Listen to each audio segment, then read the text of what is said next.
Welcome to Market View with Ike Iosa and Friends. This show that not only reveals and analyzes the inside story on today's market news, but also uncovers the areas where investors can make money right now. Good morning. Mike Harris here, your host for my guest, my very good friend, Mr. Mark Arbeter. Hi, Mark. How are you? Great, Ike. How are you? I'm doing well, and given that we have the S&P up 14 out of the last 15 weeks, curious to hear your thoughts. Yes, the market is certainly, pushing the limits of momentum, and I will show a couple of those indicators. But it's been a very consistent move since the last bottom, which was in the late October of last year. Every time we pull back to very short-term moving averages, whether it's the 10 or the 21 day EMA, we bounce. If we go to the first chart, we have the 14-day RSI on the top and the S&P on a daily basis in the bottom panel. You can see the move. It's a very consistent move since late October. We traced out a base, and then we broke out in December above the prior high, which was right around the 4,600 area. If we take the size of the corrective action that we saw in the latter part of last year, it's about 500 S&P points. So a simple measuring technique would be to add 500 to the breakout point of 4,600. That gives us a potential target of 5,100, which we are closing in on very quickly. Sometimes this market's very easy to trade when you're in a consistent move higher. I always show this chart. It's just the 5 and the 13 exponential moving average crossover. When the 5 crosses above the 13, it's a buy, and vice versa. And ever since, I'd say November 2nd, that's about when the shorter term crossed the longer term, we were on a buy signal, and we may have one day where the 5 crossed below the 13-day in early January, but the next day was back to bullish. So that simple indicator would have kept you basically in for this entire move. If we go to chart number 2, also a daily chart of the S&P 500 going back to April of 2022, you can see this bullish channel that we've been in since the late part of 2022, early 2023.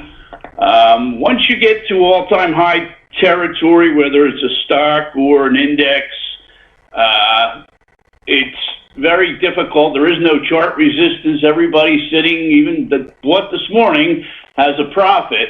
So there's no chart resistance or overhead supply. So we have to look for other things to come up with potential resistance, and it would be on this chart, would be at the top of this channel. Fortunately, I don't know exactly where that top line comes in, but I think it would be around the 5,100, which is the target I came up with based on the size of the base we put in later last year. We go to chart number 3. This is a weekly chart of the S&P 500. We've been up, as you said, 14 out of 15 weeks, which is pretty extraordinary. The move off the October lows has been very steep. So I will warn people, there is no support, very little support on the way back down until you get to about 4,600. If we reach 5,100, that would be 500 points, so that would be, about 10% pullback. Doesn't mean we have to get there. But when the market marches higher like this and doesn't really put in any sideways structure, there's no areas of chart support until you get to prior highs.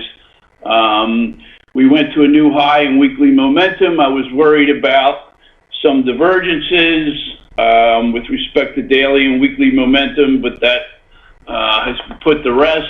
That's on the top bar. On the bottom panel is the 15-week rate of change. We're up near 20, let's call it 22% in 15 weeks. This is the strongest or highest since the pandemic and since the middle of 2009 when we were coming out of the financial crisis. Typically, these kind of moves occur when you're coming out of a major correction or coming out of a bear market very early on. So this is a little different because the lows that we put in were way back in October of 2022. But the other times that we've seen these types of moves after a bull market's been going on for at least a couple of years was in the late 90s, 97, 98, 99, and way back in 1955. This bull market did start out rather slowly. It took a while to get going.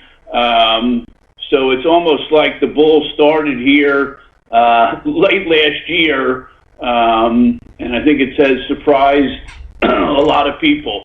We move to chart number 4. This is also a weekly chart of the S&P 500 going back to the bear market low in March of 2009. You can see that we've been in a pretty good channel here, divided by the green lines, the green channel lines, testing the 200-week a couple times and holding, as the S&P often does. If we go to the bottom panel, that line is the difference or spread between the 4-week and 40-week exponential moving averages. That's up above 9% right now. And we go back to 2009. These red vertical lines show every time we've gotten at least to that point, that 9% level.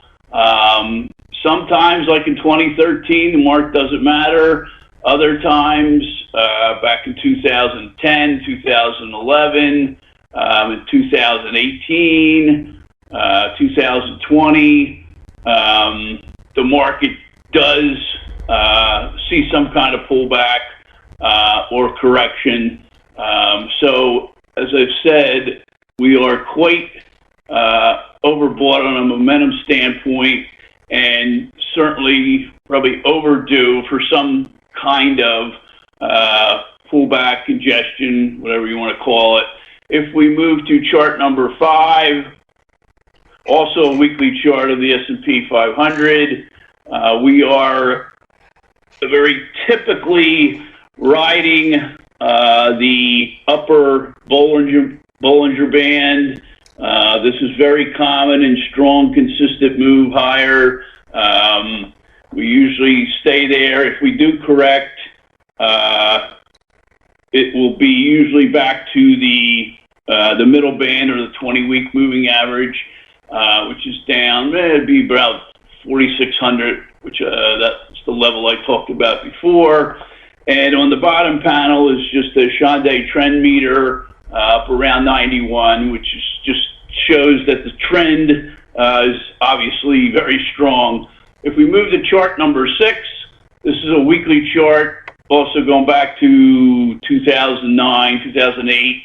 This is a weekly log chart of the triple Qs. On the bottom panel, I have 2 momentum indicators. The first one being the spread between the 4-week and the 40-week exponential moving average, which you can see is very high going back to, the beginning of the bull market in 2009. We're up around 13, almost 13.5% of the spread. And for the 15-week rate of change for the triple Qs, even better than the S&P 500, we're up around 27%. The vertical red lines are times when one or the other of these two momentum indicators got fairly overbought. Sometimes it means, you get a pullback many times, and then sometimes the market just ignores it. So we never know. We have to wait for price action to confirm that we're going to see some downside. We move to chart number 7. This is a daily chart of the TLT iShares 20-plus year Treasury bond ETF. We've been in this correction. Potentially, we have an ABC pullback going that would equate to a move down to the 91 area. I think once this is over, based on the COT data and the longer term and intermediate term structure, I do think TLT will go back over 100. I don't think this move off the October bottom is complete yet. If we go to chart number 8, now this is a very, very long-term chart of the 10-year Treasury yield going all the way back to the late 70s. Pretty much the entire time we were in this downward sloping channel. Clearly, we busted out of this channel back in 2021, 22, putting an end to this 40-plus year bull market in Treasury yields and Treasury bonds. So I think longer term, despite my feeling that TLT will rally further, I think longer term, we could see rates continue to move higher. Typically or historically, moves in treasuries have been very long, and I'm talking 30, 40 years. Doesn't mean that has to happen again this time. But I think, the longer-term trend has obviously changed. We could see, higher rates down the road. Moving to chart number 9, this is a daily of GLD and the U.S. dollar. I still don't like gold here, and I don't like silver. Preference would be gold, obviously, because it's up near its all-time highs. We had a bearish 3 drives pattern at the end of this move here into the end of last year, which the top coincided with GLD with the low in the U.S. dollar, as it often does. They move the opposite direction many, many times. You can see that the rally in gold corresponded with a decline in the dollar. So the question is this a new uptrend for the dollar? I don't know. Based on the COT data, we have further to run in the greenback because the COT data is very bullish for the dollar, and I don't think it's so bullish for the euro, probably just the opposite. The euro is a big part of the U.S. dollar index. So if gold, I think, pulls back a little further here, maybe we get down to the 50-day, or we retrace 50% of the move, which would equate to a move back to, 180 area. And then I think we turn around, and if we get a peak in the dollar, then we could finally bust to the top side for GLD. Okay. Mark, anything else you would like to add? Yeah, I've been looking at some of the sectors, all the sectors, the 11 S&P 500 sectors, trying to find other things that are working other than technology and some biotech stocks, which have been very strong. A couple have shown up, one being healthcare, the other being the industrials. We put in this, what looks like to me, a continuous inverse head and shoulders base, and it goes all the way back to the first peak back in April, say, of 2021. So this is basically a 3-year bullish base, and then we have a breakout most importantly, a breakout to all-time highs. So industrials from a technical standpoint look very good. If we go down to the third panel here, it's the XLI's bullish percent index, or BPI. We're up around 80, 81%. That's the percentage of stocks in the ETF that are on point figure buy signals. So that's pretty strong, maybe a little overbought. What I don't like here about industrials, and this might be hard for any sector, even though you might see decent price gains, is that the relative strength on the bottom panel, we're still underperforming the S&P 500, but it might be another area if tech sells off where you could potentially get some nice performance and some alpha going forward this year. Mark, thank you. Have a great weekend. You too, Ike. Thanks for having me.